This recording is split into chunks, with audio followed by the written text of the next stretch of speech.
নমস্কার, মিষ্টি তপস্যার নতুন একটি ব্লগে আপনাদের স্বাগত জানাই। আজ আমরা শিয়ালদা স্টেশনে এসে উপস্থিত হয়েছি। আর শিয়ালদা স্টেশনে এসছি তার কারণ আজকে আমরা সবাই মিলে যাচ্ছি সিকিম ট্যুর। তো আমাদের দার্জিলিং মেল ট্রেন, তো ট্রেন ধরার জন্য আমরা যাচ্ছি। তো এই যে আমাদের ট্রেনে আমরা বসে গেছি।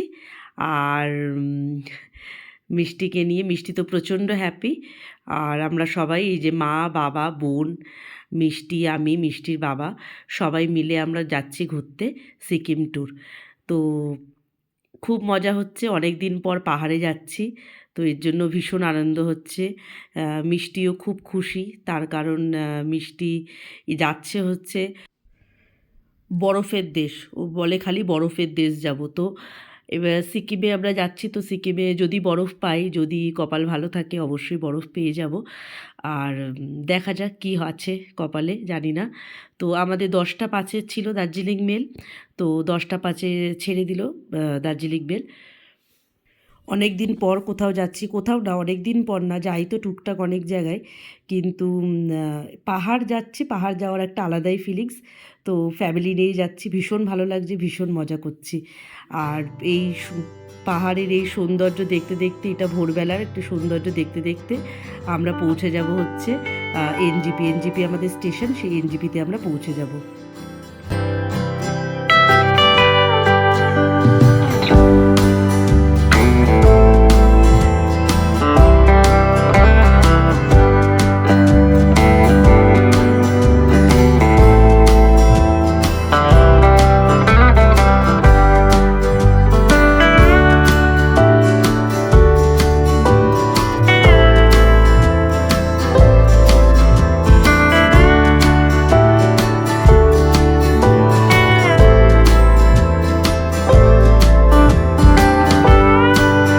তো ট্রেন একদম রাইট টাইমে, আমাদের সকালবেলায় একদম রাইট টাইমে এনজিপিতে ট্রেন ঢুকিয়ে দিয়েছে। তো আমাদের এখান থেকে গাড়ি বলা রয়েছে, তো সেখান থেকে আমরা গাড়ি করে এখন সোজা যাব আমরা কালিম্পং রামধুরাতে। তো সেখানে আমরা থাকবো, থেকে যেহেতু মিষ্টি খুব ছোট, এর জন্য একেবারে আমরা জুলুক ডাইরেক্ট যাব না, আমরা একটু আস্তে আস্তে একটু ওপরে উঠবো, কারণ ছোট মানুষ, একটু যদি কোনো অসুবিধা হয়। তো এর জন্য তো ফার্স্ট আমরা যাচ্ছি হচ্ছে রামধুরা। এখানে আমরা গাড়ির জন্য ওয়েট করছি, তো গাড়ি আসলেই আমরা সবাই মিলে চলে যাব হচ্ছে রামধুরার দিকে। এখান থেকে 4 থেকে 4.5 ঘন্টার মতো লাগবে হয়তো। আর এই যে মিষ্টি আমি কেমন লাগছে বলো? হ্যাঁ, ভালো। ফোনে গাড়িতে উঠে আর গাড়ি করে চলছি আমাদের ডেস্টিনেশনে, আর সঙ্গে আপনাদেরকেও নিয়ে যাচ্ছি। মিষ্টির গাড়িতে উঠলে একটু সমস্যা হয়, কারণ ও একটু বমি করে, আমি আপনাদের আগেও বলেছি। তো এর জন্য খুব বেশি ভিডিও করতে পারিনি আমি গাড়িতে বসে, যতটুকু ভিডিও করতে পেরেছি তা আপনাদের কাছে আমি তুলে ধরছি। আমার সাথে আপনারাও এই পাহাড়ি যে সৌন্দর্য, চলুন দেখে নিই।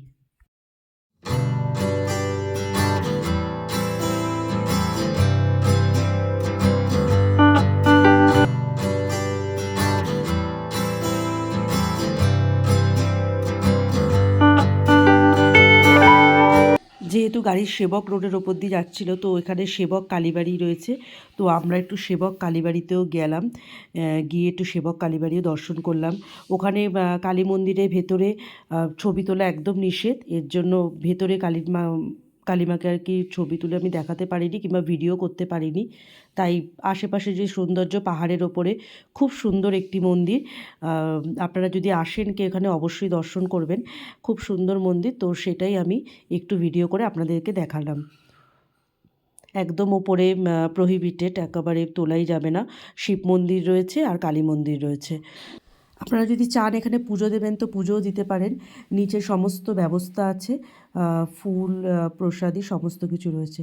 তো দেখতে দেখতে আমরা আমাদের ফার্স্ট যে ডেস্টিনেশন রামধুরা আপনাদেরকে বললাম, তো সেইখানে আমরা পৌঁছে গেছি।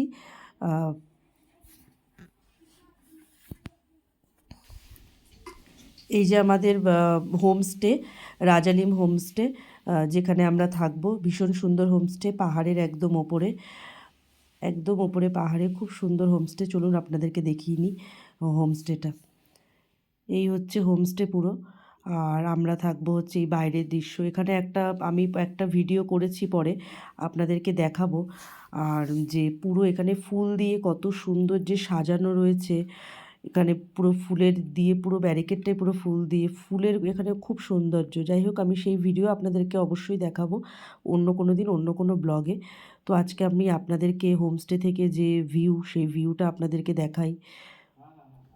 হোমস্টেটা এত সুন্দর জায়গায় রয়েছে যে এখানে বসে, এই বারান্দাটায় বসেই একেবারে কাঞ্চনজঙ্ঘাটা দেখা যাবে। আলাদা করে কোনো স্পটে আমাদের যেতে লাগবে না। দেখুন ভিউটা একবার দেখুন। পুরোটাই কিন্তু এখানে যে রুম রয়েছে, পুরোটাই হচ্ছে কাঠের রুম, এবং পুরো কাঠের এখানে এটা একটা অন্যরকম অনুভূতি। এই যে এই রুম, অসাধারণ কাঠের রুম। এর আগে যখন দার্জিলিংয়ে একবার গেছিলাম, এরকমই কাঠের একটি রুমে ছিলাম। আলাদা একটি অনুভূতি। দেখেছেন এখান থেকে ভিউটা দেখুন, অনেকটা ওপরে। এখানে বসেই কাঞ্চনজঙ্ঘা পুরো দেখা যাবে। আর যেহেতু আকাশটা একটু পরিষ্কার নেই, কুয়াশা, প্রচণ্ড কুয়াশা, অনেকটা ওপরে। আর কালিম্পংয়ে এমনিতেও কুয়াশা থাকে, আর যেহেতু অনেকটা ওপরে, এর জন্য প্রচণ্ড কুয়াশা রয়েছে। আর এর জন্য দেখতে পাচ্ছি না, পুরো মেঘে ঢাকা। রোদের যে রশ্মিটা পড়েছে, খুব ভালো লাগছে দেখতে দূর থেকে। ক্যামেরায় হয়তো ভালোভাবে আসছে না, কিন্তু আমি একটু হলেও দেখতে পাচ্ছি। ক্যামেরাতে পুরোপুরি আনা যাচ্ছে না, সম্ভব হচ্ছে না।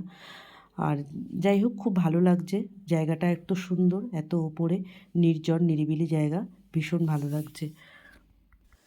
তো এই হচ্ছে আমাদের পুরো দোতলার ভিউ। তো এইবারে আমরা লাঞ্চের জন্য চলে যাব লাঞ্চের জায়গায়।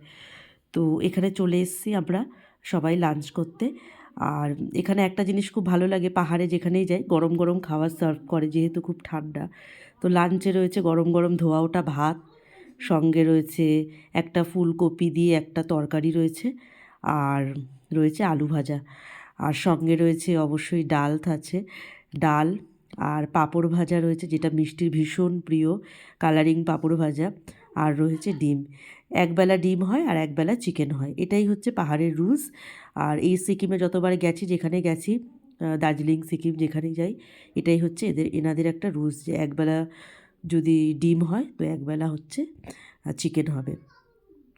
তো আমরা খেয়ে দিয়ে খাইয়ে নিলাম। মিষ্টিও ভীষণ খুশি হয়েছে, আসলে সবার সাথে বসে একা একা খেতে খুব ভালোবাসে। তো এই হচ্ছে আমাদের আজকের পুরো দিনটা। তারপর একটু আশপাশটা সুন্দরভাবে ঘুরে নিলাম। নাম না জানা বিভিন্ন ফুলের সাথে পরিচয় হলো, নাম না জানা বিভিন্ন ফুল দেখলাম, ভীষণ ভালো লাগলো। তো ভিডিওটা কেমন লাগলো অবশ্যই কমেন্ট করে জানাবেন।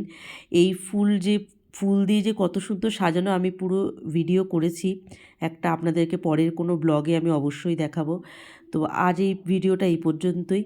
দেখা হবে নতুন কোনো দিন, নতুন কোনো ব্লগ নিয়ে। ততক্ষণের জন্য সতর্ক থাকবেন, সাবধানে থাকবেন, আর অবশ্যই কমেন্ট করে জানাবেন যে ভিডিওটা কেমন লেগেছে। আর ভালো যদি লাগে অবশ্যই একটি লাইক করে দেবেন। নমস্কার।